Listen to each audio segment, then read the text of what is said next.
KTN 오늘의 주요 뉴스입니다. 47개 주에서 4,100만 명의 유권자가 조기 투표 또는 우편으로 사전 투표를 마친 것으로 추산됩니다.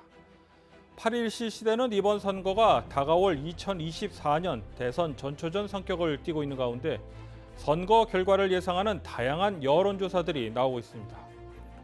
유엔이 8년 만에 공개적으로 위안부 문제를 언급하면서 일본이 국제사회의 비난을 인식하게 될 것으로 예상됩니다. 미 동남부 국악협회가 창단식과 축하 공연을 열고 본격적인 활동에 들어갔습니다. 이상 오늘의 주요 소식 잠시 후 전해드립니다.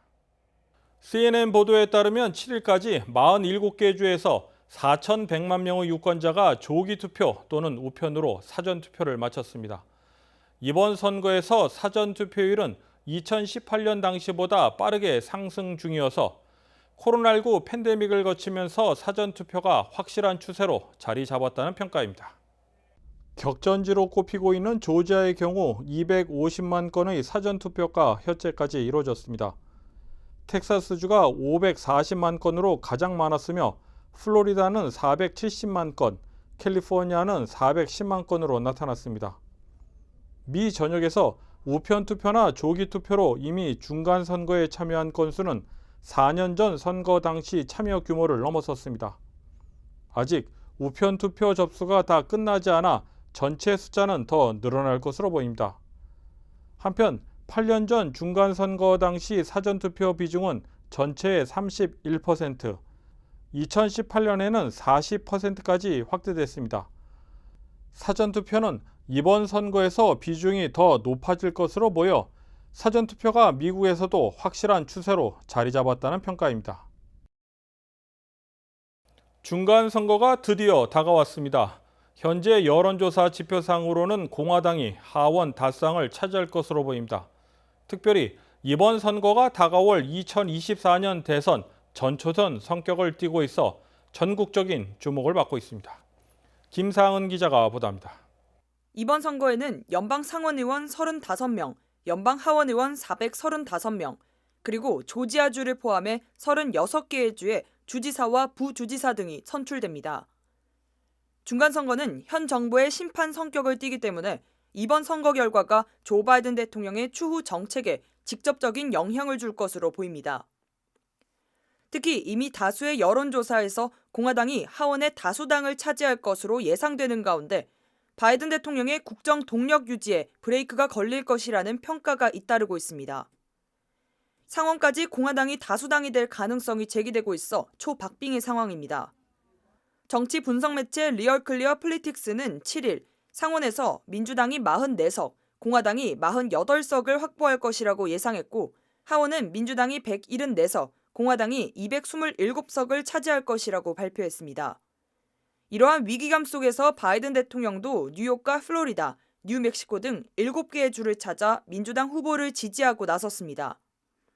한편 조지아주는 조기 투표 결과 지난 금요일까지 250여 명이 투표했으며 지난 대선을 제외하고 가장 많은 유권자가 투표에 참여했습니다.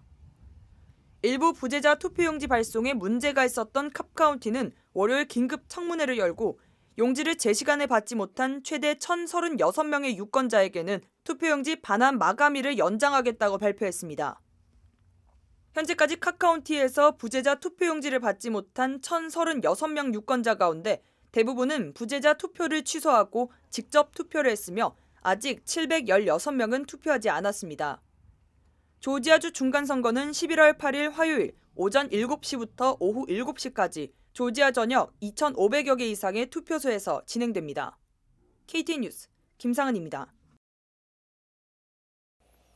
공화당이 중간선거 접전지마다 우편 투표를 놓고 잇따라 소송을 제기하고 있습니다. 워싱턴 포스트는 중간선거를 하루 앞둔 7일 기준 펜실베니아주와 미시간주 그리고 위스콘신주 등 최소 3곳의 격전지에서 공화당이 수천 표에 달하는 우편 투표 결과를 무효로 만들기 위한 소송을 제기하고 있다고 보도했습니다. 실제 펜실베니아주에서는 공화당 선거관리위원회와 주 대법원이 봉투에 투표 날짜를 기입하지 않은 우편 투표를 개표하지 않기로 합의했습니다. 이에 따라 수천 장의 표가 무효 처리될 예정이며 이는 박빙 승부에서 결과를 뒤바꿀 수 있는 규모라고 워싱턴 포스트는 분석했습니다. CNN도 펜실베이니아의 최대 도시인 필라델피아 선거 관계자의 말을 인용해 3,000표 이상의 우편 투표가 요건을 갖추지 못했다는 이유로 무효 처리될 것으로 보인다고 전했습니다. 한편 워싱턴 포스트는 일부 주법에 근거하고 있다 하더라도 사소한 실수로 유권자의 투표권을 박탈하거나 투표 무효 시도는 연방법에 위배되는 것이라고 지적했습니다. 유엔이 일본 정부의 위안부 문제 관련 피해자에게 보상과 공식 사과가 필요하다고 권고했습니다.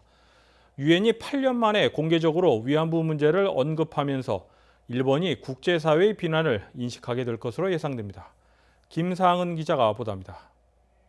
지난달 일본 정부에 관한 자유권 규약 이행 수준에 대한 심의가 제바나에서 열렸습니다. 이날 유엔은 위안부 문제 등과 관련해 가해자들이 형사 재판을 받지 않은 점과 보상이 없었다는 점을 지적했습니다. 이에 대해 일본 정부는 위안부 문제가 자유권 규약이 발표된 1979년 이전에 발생해 유엔에서 거론하는 것 자체가 부적절하다고 말했습니다. 거기에다 2015년 12월 한일 외교장관 합의에 따라 이미 최종적인 해결을 봤다고 주장했습니다. 일본의 이 같은 대답은 2년 전 유엔에 제출한 답변과 변화가 없었습니다. 유엔의 시민적, 정치적 권리에 관한 국제규약위원회는 일본이 계속되는 위안부 피해자들에 대한 인권 침해를 대처하지 않고 거부하는 것이 유감스럽다고 말했습니다. 위원회는 지난 2014년 일본 정부가 당사국으로서 위안부 문제를 인정하고 사과한다는 내용의 권고사항을 강조하기도 했습니다. 그러면서 3가지 권고사항을 제시했습니다. 우선 독립적인 조사기구를 만들어 가해자에 대한 조사와 처벌이 필요하다고 판단했습니다. 그리고 위안부 피해자들과 그들 가족에게 충분한 보상과 법적 지원을 요청했습니다. 마지막으로 위안부 문제를 교과서 등에 기재하는 등 사회 전반적으로 위안부 문제를 가르치고 피해자를 폄하하거나 사건 자체를 부정하는 시도를 규탄하라고 권고했습니다. 유엔이 8년 만에 일본이 그동안 노력한 흔적이 없다는 점을 강조하면서 국제사회의 비난도 함께 일어날 것으로 예상됩니다. KTN 뉴스 김상은입니다. 미 동남부 국악협회가 6일 둘루스 소재 레드 크레이시아트에서 창단식과 축하 공연을 열었습니다. 국악협회 홍영옥 회장은 향후 협회 활동 방향에 대해 소개했습니다. 네, 교육도 중요하고 공연도 중요하고 안 중요한 게 없거든요. 저희들 최선을 다해서 질 좋은 공연 또 2세들을 위해서 열심히 교육을 시키겠습니다. 감사합니다. 국악협회 양현숙 부회장은 이번 협회 창단 의미에 대해 소개했습니다. 조금 공연을 좀 좋은 공연, 멋진 공연을 우리 국민들한테 보여드리고 싶어서 정말 열심히 준비 많이 했습니다. 예, 많이 도와주시고 응원해 주세요. 이날 공연에서는 맷 리브스 주 상원의원 출마자를 비롯해 여러 정치인들과 한인 단체장들이 참석했습니다. 또한 애틀랜타에서 활동하고 있는 문화예술인들도 함께 자리했습니다. 박혜정 총무의 사회로 진행된 이날 창단식에서 애틀랜타 한인회 이용기 회장은 축사를 통해 협회를 통해 국악이 바로 계승되고 널리 알려지길 바란다고 말했습니다.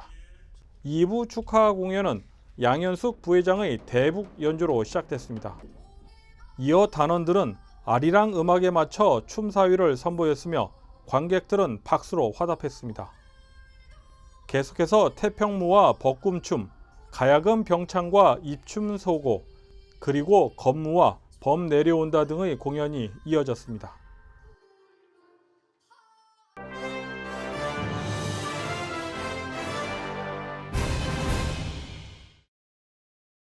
중간 선거를 앞두고 러시아 당국이 미국 소셜미디어에서 유권자들의 여론 조작을 시도하고 있다는 분석이 나왔습니다. 뉴욕타임스는 6일 보도에서 러시아가 직접 현지 SNS 계정을 운영하면서 가짜뉴스 등으로 우크라이나 군사 지원에 호의적인 민주당을 공격하고 우크라이나 지원의 부당성을 적극적으로 설파하고 있다고 전했습니다.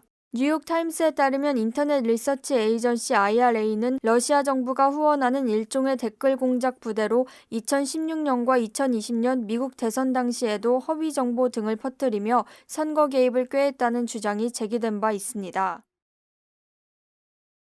미국 국립공원 관리청에서 두꺼비를 핥지 말라는 특이한 경고 메시지를 공개했습니다. 관리청은 콜로라도강 두꺼비라 불리는 소노란 사막 두꺼비와 접촉하지 말 것을 강하게 당부했습니다. 이 두꺼비는 귀밑샘 등에서 강한 독성을 분비합니다. 이 독을 흡입하면 환각작용 등이 생겨 최근 몇 년간 마약처럼 사용하는 사례가 늘고 있습니다. 해당 물질은 연방 마약 단속국이 중독성이 가장 강한 1급 마약으로 분류한 바 있으며 심각한 부작용을 일으킬 수 있습니다. 뉴멕시코 당국은 이 두꺼비를 마약 용도로 사용하려는 사람들이 워낙 많아 두꺼비가 사라질 위기에까지 처했다고 밝히기도 했습니다. 한인 인구가 늘어나면서 한인 사회에 대한 영향도 커지고 있습니다. 한인 사회의 정치력 신장을 위해서는 투표는 초석입니다. 우리 자신을 위해 투표에 꼭 참여하시기 바랍니다. KTN 뉴스를 모두 마칩니다. 시청해주신 여러분 고맙습니다.